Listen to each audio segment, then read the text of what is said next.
আসন্ন নির্বাচন নিয়ে দেশের 50%-এরও বেশি মানুষ উদ্বিগ্ন, আর প্রায় 26% মানুষ নির্বাচনকে অনিরাপদ মনে করে।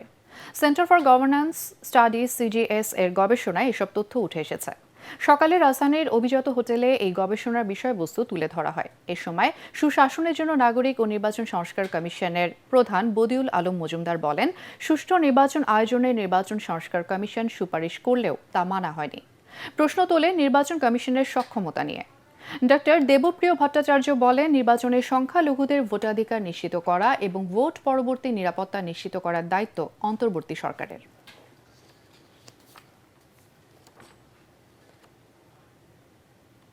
সিটিজেন্স প্ল্যাটফর্ম যেই সংস্কার প্রস্তাবগুলো আমরা করেছি এবং আমি সুস্পষ্ট হয়ে বলেছি, এই সংস্কার প্রস্তাবগুলোর নির্বাচন ব্যবস্থা সংস্কার প্রস্তাবগুলোর অধিকাংশ কিন্তু বাস্তবায়িত হয়নি।